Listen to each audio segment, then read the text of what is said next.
السلام علیکم day viewers. آج ہم جو ناول ڈسکس کرنے جا رہے ہیں وہ ہے برنٹ شیڈوز بائی کمیلا شمسی۔ کمیلا شمسی نے یہ ناول 2009 میں پبلش کیا ہے۔ اس میں دو فیملیز کو ڈسکس کیا گیا ہے۔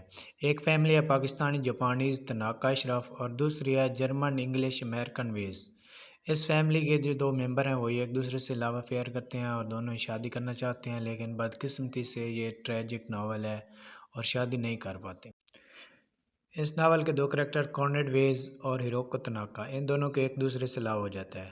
کونریڈ ویز جو ہے یہ ایک رائٹر ہوتا ہے اور اپنی بکس لکھنے کے لیے جرمن سے جاپان آتا ہے، جبکہ ہیروکو تناکا ایک ٹیچر ہے اور ٹیچنگ کرتی ہے۔ تو کونریڈ ویز ہیروکو تناکا سے ملاقات کرتا ہے اور اسے اپنی بکس وغیرہ لکھنے کے لیے ٹرانسلیشن کے لیے رکھ لیتا ہے۔ اسی طرح ان دونوں میں انڈرسٹینڈنگ بڑھتی ہے اور دونوں کے ایک دوسرے سے لو ہو جاتا ہے۔ جب یہ ایک دوسرے سے لو کرتے ہیں تو بہت زیادہ پیار کرتے ہیں، ایک دوسرے کو چاہتے ہیں، جبکہ کونریڈ ویز ہیروکو تناکا کو اس کے گھر جا کر پرپوز کرنا چاہتا ہے، بٹ بدقسمتی سے جس دن وہ چاہتا ہے کہ پرپوز کر لوں تو اسی دن امریکن جو ہیں وہ ناگاساکی اور ہیروشیما پر اٹیک کر دیتے ہیں، جبکہ اسی میں کونریڈ جو ہے اس کی ڈیتھ ہو جاتی ہے اور ہیروکو کو کچھ ڈیزیز لگ جاتی ہے۔ ہیروکو کی بہت زیادہ طبیعت خراب ہو جاتی ہے۔ جب وہ کچھ ٹھیک ہوتی ہے تو وہ سیڈ رہتی ہے، اپنے لور کی ڈیتھ پر وہ بہت زیادہ افسوس زدہ ہوتی ہے اور اس کے خیال میں کھوئی رہتی ہے، نسٹالجک ہو جاتی ہے۔ اور اس کے بعد کچھ عرصہ کے بعد ایلز جو ہے وہ جیمز کی بیوی ہے، جیمز برٹن کے ایک آفس ہوتا ہے۔ ہیروکو جو ہے وہ جیمز برٹن سے بات کرتی ہے اور چاہتی ہے کہ ہیروکو کو اس کے آفس میں رکھ لے۔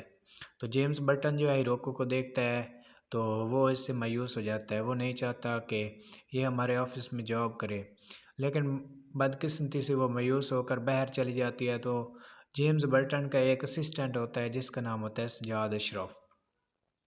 پھر ہیروکو جو ہے سجاد اشرف سے ملاقات کرتی ہے، تو سجاد اشرف جو ہے اس کو انگلش لینگویج سکھاتا ہے۔ پھر اس آفس میں جاب کرتے رہتے ہیں دونوں، پھر وہ ایک دوسرے سے لو کر لیتے ہیں اور شادی کرنا چاہتے ہیں، لیکن جیمز برٹن جو ہے وہ نہیں چاہتا کہ ہیروکو اور سجاد اشرف آپس میں شادی کریں، وہ ان کے لو سے بھی خوش نہیں ہوتا۔ ایلز اور جیمز برٹن کی ایک بیٹی بھی ہوتی ہے جس کا نام ہوتا ہے ہیری برٹن۔ ہیروکو تناکا اور سجاد اشرف جب شادی نہیں کر پاتے تو وہ دونوں وہ آفس چھوڑ آتے ہیں اور دلی میں آ جاتے ہیں۔ پھر وہ دلی میں آ کر ایک دوسرے سے شادی کرتے ہیں۔ جب وہ شادی کرتے ہیں تو ان کا ایک بیٹا رضا ہوتا ہے۔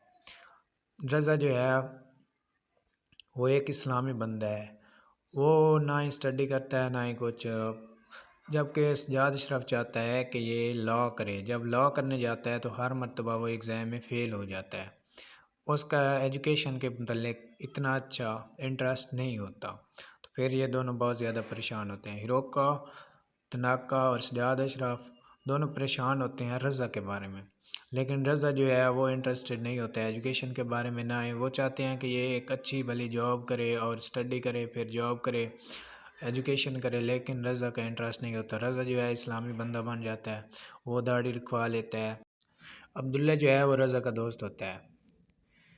پھر 9/11 ہوتا ہے، اس کے بعد پولیس جو ہے عبداللہ کو ڈھونڈ رہی ہوتی ہے، جبکہ رضا کی شکل بھی اس سے ملتی جلتی ہے۔ رضا کے بھی لمبے بال ہوتے ہیں، داڑھی بھی ہوتی ہے، تو بدقسمتی سے جو ہے عبداللہ نہیں ملتا تو رضا پولیس کے سامنے آ جاتا ہے اور پولیس رضا کو اریسٹ کر لیتی ہے، پھر اس کو جیل میں بند کر دیتی ہے۔ جبکہ ہیری برٹن کی ایک بیٹی ہوتی ہے جس کا نام ہوتا ہے کیم۔ یہاں پر یہ سٹوری اینڈ ہو جاتی ہے۔ اب رضا قید میں ہی رہتا ہے اور جیل میں اپنی باقی زندگی ساری گزارتا ہے۔